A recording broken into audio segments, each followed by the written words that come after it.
Hello, it's Brick Bros UK, and that day has finally arrived because LEGO have at long last revealed their latest LEGO Star Wars UCS set, and it's the Millennium Falcon 75192, which to most of us isn't much of a surprise. But this updated Falcon comes 10 years after the last UCS model, so it's sort of like an anniversary set, and if you haven't heard yet, it's become the largest LEGO set ever, coming in at 7,541 pieces, which is pretty big and a historic moment. It also comes in a stylish box which has a beautiful graphic on the front with the Falcon flying across Bespin. And due to its size, it's of course very pricey, so hold on to your hats because it costs a staggering £649.99, which is pretty crazy, but in fairness it's made up of an awful lot of pieces. And it releases soon on October the 1st, but VIPs can get early access to it on September the 14th, which isn't that far away.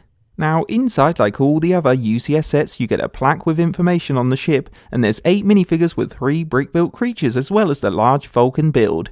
So it seems a little light on figures considering the price, so let's check out them first because we know a lot of you guys over the past few weeks have been speculating which characters will feature in this set. And in the end, LEGO have chosen to put in 4 minifigures from The Empire Strikes Back and 4 minifigures from The Force Awakens, which is a good even split. So out of these 8 minifigures, our favourite characters are The Empire Strikes Back Han and Leia, who have these breathing mask faces from the Space Slug scene, which is a nice touch, and we love all the new details on both minifigures, plus can see this Leia being popular with Hoth fans. Now the other 2 Empire Strikes Back characters are just the latest C-3PO and Chewie, who are the same as the set versions. Then for The Force Awakens, they sort of cheaped out because they put in the same Rey, Finn and BB-8 from the last Millennium Falcon set, and the old Han Solo is the minifigure that comes in the Raftar Escape set, so not a lot of thought has gone into these guys, which is poor. But you do get some new interesting brick-built creatures because along with the minifigures you get 2 Porgs that have cute printed faces but are very crude, and to be honest they should have had a single creature mould. And the other one's a flying Mynock that looks okay, however considering it's made of only a few parts, they could have at least put in 2 or 3. So overall we're quite disappointed with the minifigure selection because for the set's price it lacks a good range of characters because it's meant to be the ultimate set, and we would have loved to have seen a New Hope, Luke, R2-D2 and old Ben like previous Falcon sets. Then for Return of the Jedi, they could have made a Lando and 10 Num to offer fans more of the original trilogy minifigures. It's also wrong not to give any of the new trilogy minifigures new printing, but on a positive note, we do like the Han and Leia.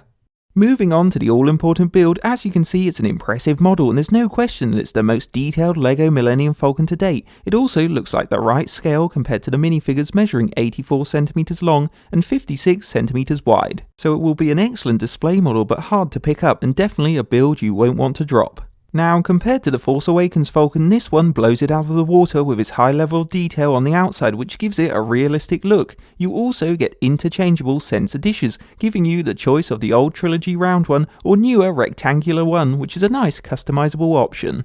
Then for firepower there's upper and lower quad laser cannons that rotate for play, but one area on the outside that might interest you is the cockpit because they've had to create a brand new canopy so it's the right size for this model. And a bonus of being bigger is that it can fit in up to 4 minifigures like the real movie cockpit, which should be useful for display or stop motion creators wanting to put in the heroes.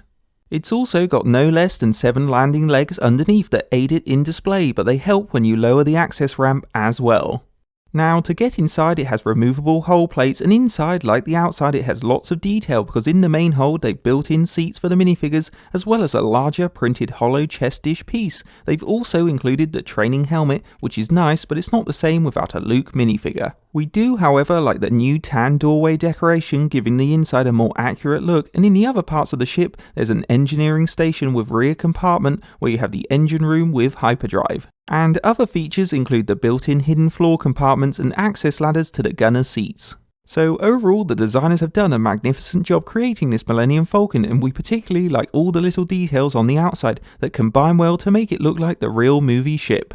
And that's everything covered on the new largest LEGO set, the LEGO Star Wars UCS Millennium Falcon, which as you've just seen is very impressive in its detail and size. However, for its price, it really should have included more minifigures, with the majority being exclusives, but we're sure dedicated Star Wars fans probably won't mind because it's all about the awesome display model. For us personally though, like most fans, it's too expensive and big, and to be honest we're happy with our Force Awakens Falcon. It's also more like a statement because the set shows the world what LEGO can do because it proves how much the Star Wars theme means to the company if they're prepared to make the largest set ever a Star Wars model. There's other benefits too because when they display it in store it will help build up a lot of Star Wars excitement to boost other Star Wars set sales as we run up to Christmas. So it's actually a clever marketing strategy and you can't deny that's what everyone's been talking about for the past month.